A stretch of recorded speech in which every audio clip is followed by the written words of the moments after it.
জীবনে কি কখনো কখনো এমন মনে হয় যেখানে চারিদিকে শুধু বাধা আর হতাশা? মনে হয় যেন কোনো পথই নেই। আপনি কি জানেন রামভক্ত হনুমানকে কেন সংকটমোচন বলা হয়?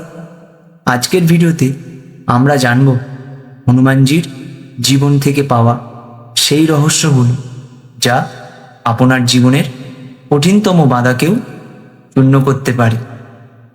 যখন হনুমানজি সীতা মায়ের সন্ধানে সমুদ্র পার হচ্ছিলেন, তখন মৈনাক পর্বত তাকে বিশ্রাম নিতে বলে, কিন্তু হনুমানজি জানতেন তার লক্ষ্য স্থির। আমাদের জীবনেও অলসতা বা ছোট সুবিধা বড় লক্ষ্যের পথে বাধা হয়ে দাঁড়ায়।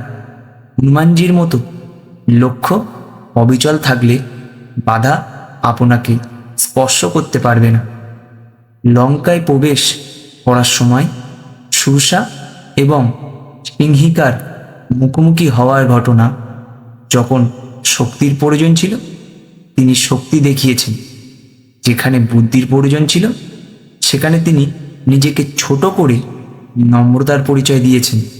জীবনে সব সমস্যার সমাধান শুধু চিকিৎসা বা রাগে নয়, অনেক সময় বুদ্ধি এবং নম্রতাই বড় বাধা কাটিয়ে দিতে পারে। হনুমানজি সমস্ত শক্তির উৎস হল শ্রীরাম।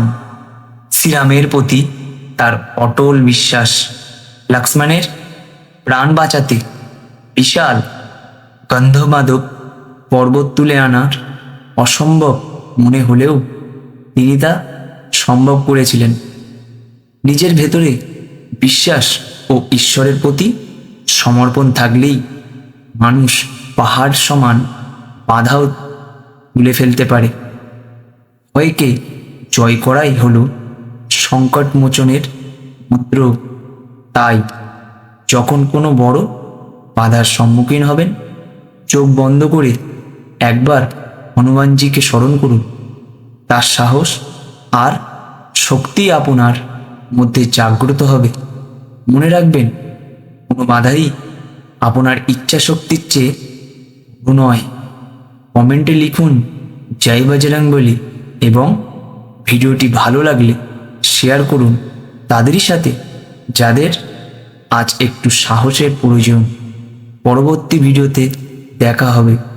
জয় বজরংবলী। লাইক শেয়ার সাবস্ক্রাইব করতে ভুলবেন না।